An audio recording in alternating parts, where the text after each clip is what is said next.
청취자께서 매일 쓰시는 5G 통신, 그리고 뉴스를 뜨겁게 달구는 최첨단 레이더 기술, 이 모든 것의 심장부에서 조용히 세상을 바꾸고 있는 물질이 있습니다.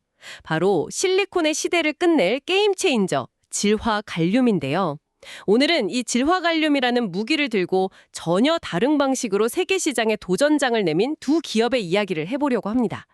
세계 최고와 손잡고 왕자를 노리는 동맹의 귀재 RFHIC, 그리고 누구도 가지 않은 길을 홀로 걸으며 자신만의 왕국을 건설하는 고독한 기술자 웨이비스. 과연 어떤 전력이 최후의 승자가 될까요? 네, 오늘은 차세대 반도체 시장에서 벌어지는 한편의 드라마를 들여다보는 시간입니다. 먼저 질화 갈륨이 왜 이렇게 중요한지, 그 압도적인 성능의 비밀부터 좀 파헤쳐보고요.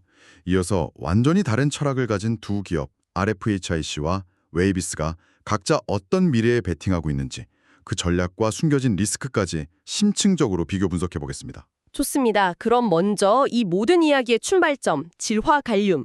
대체 뭐길래 이렇게 게임 체인저라고 불리는지부터 시작해보죠. 우리가 알던 실리콘 반도체, 4G 시대까지는 정말 제 역할을 다 해줬잖아요. 그런데 5G처럼 훨씬 높은 주파수를 쓰려니 좀 힘에 부치기 시작한 거죠. 바로 그겁니다.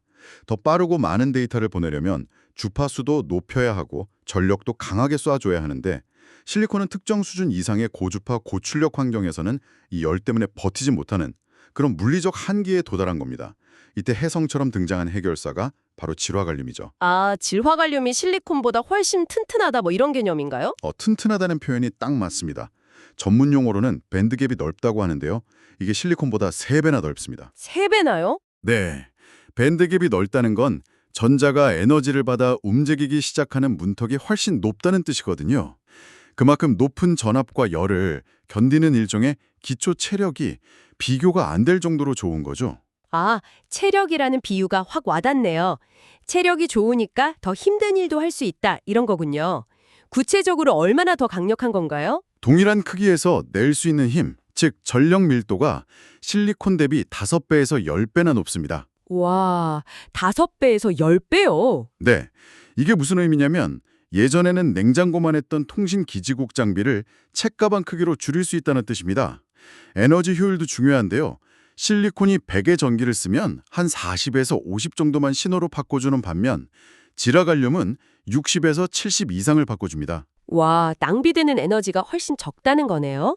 이게 그냥 숫자처럼 보이지만 청취자께서 쓰시는 5G 스마트폰 배터리가 조금이라도 더 오래 가고 또 통신사 데이터 요금이 오르는 걸 막아주는 기술 중 하나가 바로 이런 거군요. 정확합니다. 그런데 질화 갈륨의 잠재력을 100% 끌어내기 위한 환상의 파트너가 있습니다. 오, 파트너요? 네, 바로 탄화규소, SiC 기판입니다. 질화 갈륨이 열심히 일하면서 내뿜는 열을 아주 효과적으로 식혀주는, 말 그대로 최고급 방열판 역할을 하는 거죠.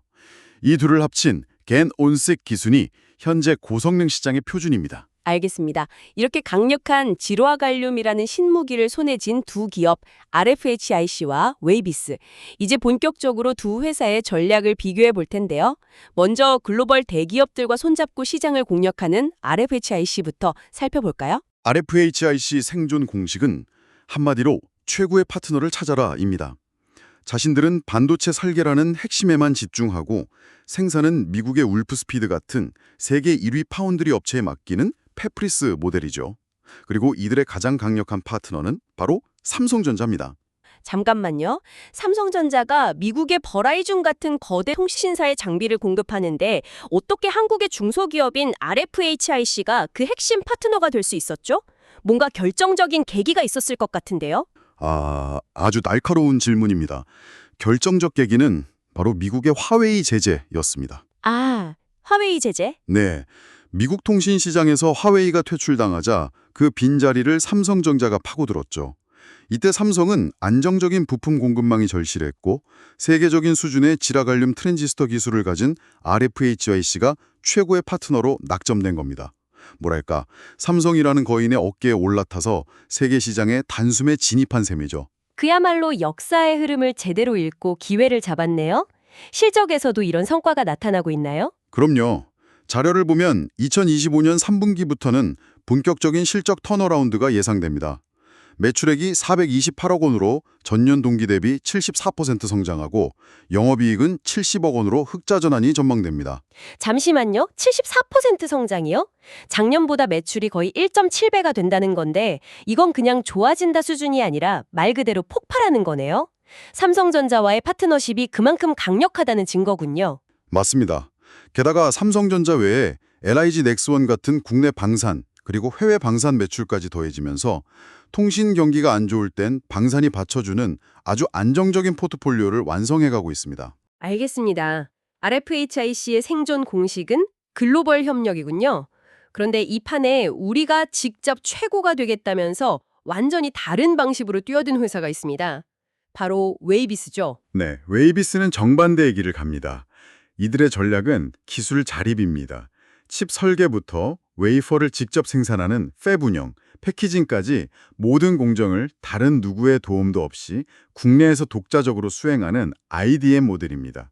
대한민국에서 질화관륨으로 이걸 해내는 유일한 회사죠. 모든 걸 직접 한다는 건 멋있게 들리지만 반도체 팹 하나 짓는데 수천억, 수조 원이 드는 세상이잖아요.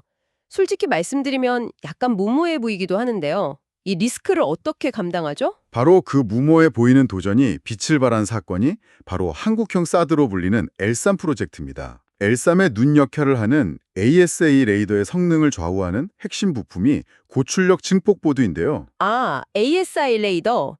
그러니까 수백 개의 작은 반도체 레이더를 합쳐서 여러 개의 목표물을 동시에 추적하는 그 최첨단 레이더 말씀이시죠? 맞습니다.